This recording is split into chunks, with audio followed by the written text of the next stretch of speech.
Hello বন্ধুরা, কেমন আছো তোমরা সবাই? আমি তোমাদের সাথে শনিবারের সারা দিনটা একটু একটু করে শেয়ার করে নিলাম যতটা পেরেছি। তো দেখো, সকালবেলা ছেলে তখনও ওঠেনি, আমি উঠে ব্রাশ করতে করতে ওয়াশিং মেশিনে সব জামা কাপড়গুলো ঢুকিয়ে দিলাম। তারপর ওয়াশিং মেশিন অন করে দিলাম।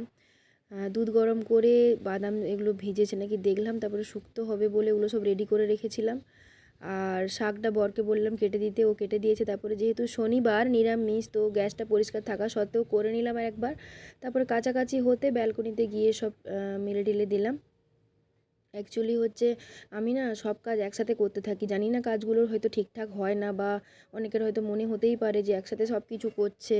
আসলে সব কিছু একসাথে না করলে কমপ্লিট হওয়া খুব মুশকিল। তারপরে বাগানে এসে গাছগুলো একটু কাটিং করা ছিল, রেন লিলির গাছগুলো, না হলে ওগুলো ফুল আসবে না। তো ওগুলো কাটিং করে রাখলেই খুব ভালো হয়। তারপরে ব্যালকনিটা ঝাঁটিয়ে গাছ টাছ কাটিং করে পরিষ্কার করে তারপরে জল জল দেবো বলে জলের পাইপটা রেডি করলাম। এই পাইপটা রিসেন্ট লাগানো হয়েছে, কারণ খুব অসুবিধা হচ্ছিলো, অনেক গাছ হয়ে গেছে, তো বালতিতে করে করে জল দিতে অনেক দেরি হচ্ছিলো। তারপরে হাজব্যান্ড যাই হোক এটা ব্যবস্থা করে লাগিয়েছে। খুব সুবিধা হয়েছে, ধুতেও সুবিধা হয়েছে, গাছগুলোকে চান করাতে। তারপরে উচ্ছেটা ছিল না, উচ্ছেটা বাজার থেকে আনলো, তারপরে উচ্ছেটা কেটে নিলাম, যেহেতু শুক্তো করবো তো সেজন্য। তো দেখতেই পাচ্ছ, এভাবেই আমার সারাটা দিন চলতে থাকে, কিছু না কিছু করতে থাকে, আর তাড়াতাড়ি করে আমি কাজগুলো করে নেওয়ার চেষ্টা করি আর কি। তারপরে বাড়ির দেয়া বড়ি, তোমরা তো জানো আমাদের এদিকে খুব বড়ি ভালো হয়, সবাই খুব বড়ি ভালো দিতে পারে মেদিনীপুরের মানুষজন। তো তোমাদেরকে কোনো এক সময় বড়ির ভিডিও আমি শেয়ার করব, তো সেটা শীতকাল ছাড়া হবে না। তারপর বড়িগুলো ভেজে তুলে নিলাম, যেহেতু নিরামিষ শাক ভাজাতেও একটু বড়ি দেবো আর কিসের জন্য। তারপরে নোটে শাক আর শুশনি শাককে একসাথে ভেজে নিলাম পাঁচফোড়ন দিয়ে। যেহেতু পেঁয়াজ টিয়াজ কিচ্ছু পড়বে না, সেজন্য বড়িকে গুঁড়ো করে ওতে দেবো। তারপরে স্যালাডের জন্য দেখো, শসা আর গাজর কেটে নিলাম। হাজব্যান্ডের তো এখন ওই টমেটো খাওয়া বারণ, তো সেই জন্য ওর অ্যালার্জির জন্য টমেটোটা খাচ্ছে না, তো সেই জন্য আমার আর আলাদা করে কিছু করতে ভালো লাগে না সত্যি কথা বলতে। তারপর স্যালাডের জন্য কেটে নিলাম, আর ছেলে না এগুলো গোটা গোটা খায় না, সেই জন্য ওকে জুস বানিয়ে দিতে হয়, জুসের জন্য কিছুটা কেটে নিলাম।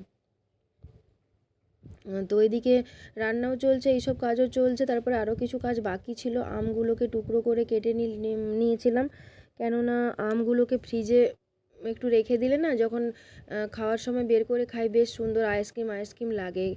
কাঁটা চামচ দিয়ে বা টুথপিক দিয়ে যদি খাওয়া হয় না, খুব ভালো লাগে তুলে তুলে। তো এই যে দেখো আমগুলোকে কেটে নিচ্ছি।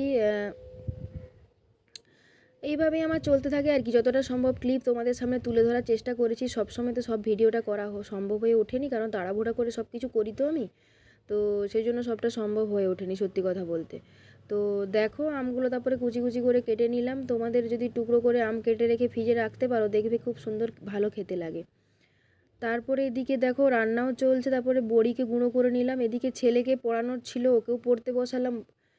মানে সকালবেলা তো আর সেই ভিডিওগুলো নেইনি, উঠানো উঠিয়ে দাঁত মাজানো খেতে দেওয়া, অনেক বায়না, অনেক মানে অনেক কিছু চলতে থাকে, হুঁ হাঁ এইসব অনেক কিছু চলতে থাকে, করবো না বসবো না ভাল লাগছে না, এইসব অনেক কিছু হয়। তারপরে যে অনেক কিছু বুঝিয়ে বসানো হয় আর কি, আফটার অল বসে। তারপরে এদিকে ওকে পড়তে বসিয়ে দিয়ে টাস্ক দিয়ে রান্না করতে চলে এলাম, কারণ শুক্তো হবে, অনেকগুলো সবজি ভেজে ভুজে করার ব্যাপার আছে তো। তো আরও তখনও কাজ পড়েছিল, বেলা হচ্ছিল, প্রায় 10টা বেজে গেছে। তো তারপর আমি রান্না করতে করতে বিছানা টিছানাগুলো সব গুছিয়ে নিলাম, কারণ হচ্ছে বিছানাটা অগোছালো থাকলে না বড্ড বিশ্রী দেখতে লাগে, আর কিছু হোক না হোক।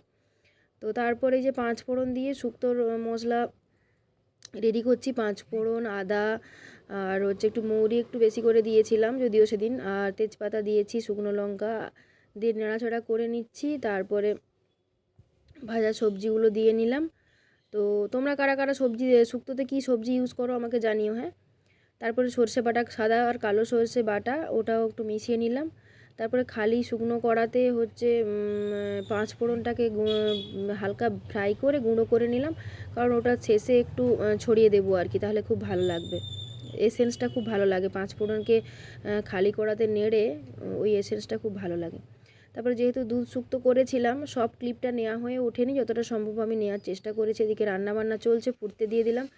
তারপরে আমি ঘরদোর ঝাড় দিয়ে দিলাম, কেননা ওইদিকের কাজগুলোও ছিল, আর মোছার ভিডিওটা সত্যি কথা বলতে নেওয়া হয়নি, তাড়াহুড়া করে করছিলাম তো। তারপর এদিকের বিছানাটাতেও পরিষ্কার করে নতুন বেড কভার পেতে আবার মাদুরটা বিছিয়ে দিলাম, কারণ মাদুরটা একটু গরমটা কম লাগে আর মাদুরটা নাহলে নষ্টও হয়ে যাবে। এখানে বসে কাজ টাজ করি, আমি লাইভ করি, ভিডিও করি, এডিটিং করি, এরকম করি, তো এটাও রেডি করে নিলাম। তারপরে এদিকে আবার চলে এলাম শুক্তোটা কতটা কি হয়েছে দেখার জন্য, নুন টুন ঠিক আছে কিনা চেক করার জন্য চলে এলাম। তো দেখতেই পাচ্ছ বড়ি দিয়ে লাস্ট মোমেন্টটা রেডি করে নিলাম। তারপর এদিকে বেসিনগুলো একটু পরিষ্কার করে নিলাম। এরকমভাবেই আমার সারাটা দিন চলতে থাকে সত্যি কথা বলতে, কারণ তাড়াতাড়ি করে নিই আমি, না হলে অন্য কাজগুলো কমপ্লিট করতে পারবো না, আমাকে সব দিকটা তো দেখতে হয়।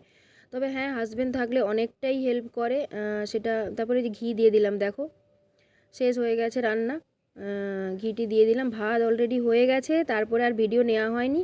তারপর বিকেলবেলা যেই জামা কাপড়গুলো কেচে মিলেছিলাম সেগুলো সব তুলে নিচ্ছি, তুলে এবারে পাট করে নিচ্ছি। তো ভিডিওটা কেমন লাগলো অবশ্যই কিন্তু তোমরা জানাবে কমেন্টে, আশা করি ভালো লাগবে তোমাদের। যদি এরকম ভিডিও আরও দেখতে চাও আমাকে অবশ্যই জানিও, তোমাদের কমেন্টের অপেক্ষায় থাকবো। ঠিক আছে, তোমরা সবাই ভালো থেকো, সুস্থ থেকো, আনন্দে থেকো। আবার পরের একটা ভিডিওতে তোমাদের সাথে দেখা হবে। টাটা।